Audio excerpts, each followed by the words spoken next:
Hanna, wie geht's jetzt weiter? Ich glaube, wir werfen den Blick in ein Land, das auch gerade in der Diskussion rund um Corona ist. Ja, richtig? absolut. Wir haben jetzt eine Schalte nach Schweden, nach Stockholm. Und wir blicken aus Deutschland ja ganz gerne mal nach Skandinavien, um etwas über das Bildungssystem zu lernen, über Fahrradkultur, über gelebte Gleichberechtigung im Alltag. Aber tatsächlich in unserer Branche auch, weil die Skandinavier oft Vorreiter sind im digitalen Abo-Modell. In den vergangenen Jahren hat es ja viele Reisen auch deutscher Journalisten, deutscher Medienmanager nach Skandinavien gegeben, um zu schauen, wie die das machen. Seit Ausbruch der Pandemie gucken wir noch mal ganz anders auf Schweden. Dort hat es nämlich keinen Lockdown gegeben. Restaurants und Geschäfte hatten weiterhin geöffnet, Schulen und Kitas ebenso. Ein gefährliches Experiment, sagen die einen, oder die große schwedische Freiheit, sagen andere. Wie hat denn eigentlich die große Tageszeitung Svenska Dagbladet in Stockholm die Krise erlebt? Und wie bewertet die Chefredakteurin Anna Careborg die Lage in Schweden? Darüber wird sie nun berichten. Anna ist nicht nur Chefredakteurin der Tageszeitung, sie ist sondern auch CEO und Head of Premium Content und Digital Storytelling. Ihr Fokus natürlich auch digitale Abo-Modelle. Wichtig noch, ihr könnt gerne Fragen stellen. Wir werden gleich noch mal die Telefonnummer einblenden. Ihr könnt über WhatsApp oder eine SMS Fragen direkt zu Tijen und mir schicken, die wir dann auch der Anna Careborg gleich live stellen werden. Wir freuen uns darauf, wenn ihr euch beteiligt. Natürlich auch unter dem Hashtag ist das jederzeit möglich. Und jetzt schauen wir mal, ob Anna schon Da sehen wir sie schon. Wunderbar. Good morning, Anna. Good to have you here at beBETA. Hi. Hi, thank you so much for having me. How are you and where are you at the moment? I'm fine, thank you. I'm actually at the newsroom, so I can show you. Yeah. I'm in my room, but I will just give you a glimpse of. It actually looks more or less like every other newsroom, but we are very few here. We are strictly 2 meters apart from each other. I don't know if you can see. Yeah, we see a bit. Yeah. So you most see of them your all reporters and editors are in the home office right now. Exactly. Around 80–90% of everyone is at home. So we're just a few of us here. That's a lot. Yeah. That's a lot. So maybe you go back to your office and we can start with your keynote, because we're very interested and excited what you will tell us about the Swedish way and about your organization and how do you experience the corona crisis the last weeks. So the stage is yours. Absolutely. Thank you so much. I'm going to share my screen here and I'm going to start. So I think you can see that my presentation now. I hope so. So I'm going to talk about how actually just to talk about Corona, I have to start to tell you a little bit about the 3-year plan that we have at Svenska Dagbladet. And we are a part of Schibsted, owning newspapers in Norway and Sweden. And we actually have an ambition of 1 billion NOK, Norwegian kroners, in purely digital reader revenues this year. And we have an overall goal for all of our brands to reach digital sustainability within a few years. And for Svenska Dagbladet, we last year decided that we needed to identify a profitable position in the digital market. We have a really strong position in print, but we needed to find our position in the digital landscape more clear. So we started with an analysis and asking over 1,300 digital news readers about their view and about their driving forces. And we involved everyone at Svenska Dagbladet working with the new position. And we actually came up with a plan and a map, and we call it, I will not go into the position more than we call it the smart news experience, but I will tell you a little bit about the tools we have. So mapping on that, we started this fall with our journey towards that mountaintop, and with us we have 10 guiding principles leading the way in everything we do. And we try to put readers in the center of everything we do. And for us, for example, the number 4, we respect our readers' ability to think for themselves, and we care about our readers' time, is something that we really try to follow all the way now. And we also actually started to measure things differently. We now have a compass for us knowing that we're heading on the right track. And it's all about digitally active subscribers. So they have to be more using us more than 4 out of 7 days a week to be described as digitally active subscribers. And that is something that we follow very, very thoroughly now. So we've also identified 3 prioritized areas that we focus on. We have to focus much more on our readers.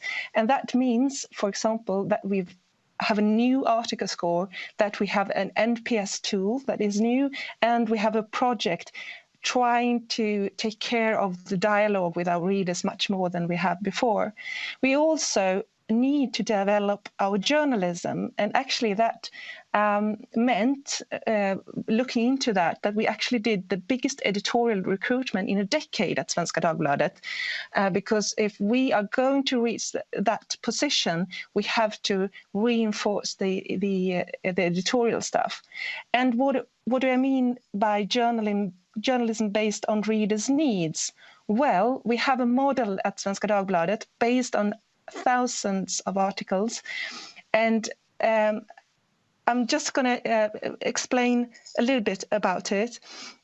It's actually about the need for our readers to understand the news, to take smart decisions in their daily lives, to get the bigger picture, and to be able to read or follow something about their interest, identity, TV, literature, etc. And when it comes to news, it's all about relevance, really. You, as a reader, you don't nowadays really care about if it's foreign news or business news or politics. You want relevance. So that is something that we've focused on. We also have put effort in investigative journalism, in death stories and guiding materials, being, the trusted advisor here. Guiding people. So actually we have a new organization in the newsroom based on these 4 categories of readers' needs. For example, we have an editor group with 5 editors from different departments now forming a new team, working together with what we call the bigger picture, where we're heading. So as a society. So this has been very important for us. We also, of course, have to invest in innovation. And I'm not going into business development, but I'm going to give you an example of how we think about product development. We are focusing now on the relationship with our readers and trying to create digital habits. So we have a new eSVD, we have a new app only for subscribers, and we have a front page coming up. And I will give you one example of what we think, or what I think we will focus on even more further on. It's the SVD morning report that we launched a year ago. And actually, it's we've developed it with the feedback from more than 15,000 reader comments, because if you read the morning report, you can get your feedback. You can give your feedback to the editors right away when reading it. So that has helped us a lot. And as you can see, now more than 60,000 subscribers now wake up in the morning using a product within our SVD family that they didn't use before because it didn't exist. And I think this way of thinking about product development is very important. So we were actually here on the journey towards that mountaintop when the corona crisis came. So what has happened for us at Svenska Dagbladet in the crisis? Well, we work at distance, as I said. This is actually a screenshot from this morning's, one of the morning's meetings. We have that, of course, every day, as I reckon you have also. We've had COVID-19 very close up to us. We have actually lost a dear colleague in COVID-19, photographer Thomas Oneborg. He died in his home after being ill a couple of weeks. And that is something that it's been horrible for us because we haven't been able to get together to mourn him. And I think it also has affected us in the way we report, actually, because you have to emphasize that it's not numbers, it's human people dying in this horrible disease. So actually, that was something that one of my colleagues said, that it's more meaningful than ever to work now. And it has been hard decisions. And one of those decisions was that to send one of our teams into the intensive care at a hospital. But I think also it was an important decision. And I think that the need for in-depth stories, we can see that very much now. Our readers think that they have to get more than numbers, they have to get more than press conferences. So we have a very important job to do here. Journalism is very, very important in these times. So, so how would we keep on the track that we are on? Well, to avoid going back to old habits, we identified some risks and have put some initiatives. We have a Corona general coordinating all the work. We have a data analyst helping every morning, telling the editorial or the newsroom how everything was read the day before. We conduct daily Corona sync meetings and have 10 ingredients. Among them, graphic. How can we tell a story with graphics? How can we tell a story much more solution-oriented, for example, constructive journalism? And I think that the ingredients is very, very important in this case. So it's not going to get a flood of every same article.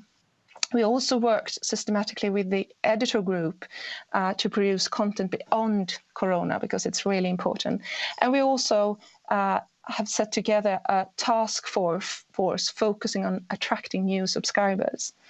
So we've had some new formats, for example, a new streaming guide, everyone is home watching TV, a food section instead of traveling, video events and language courses.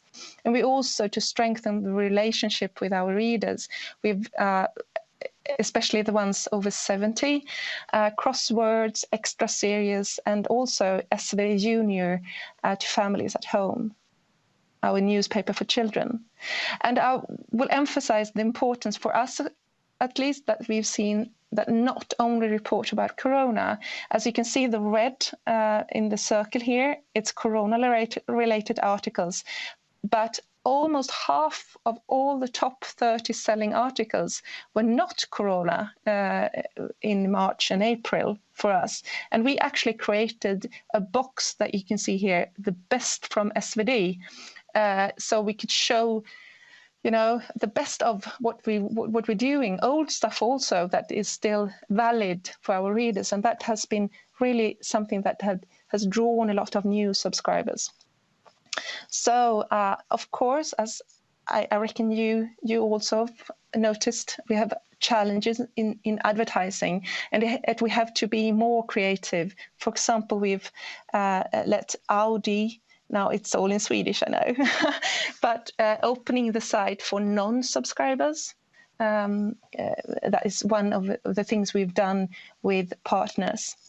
So, but what we can see is absolutely fantastic numbers when it comes to reader numbers, logged in visits, logged out visits, and of course subscribers. So we're really happy about that. And if you look at the compass that I told you about, we've actually moved quite a bit.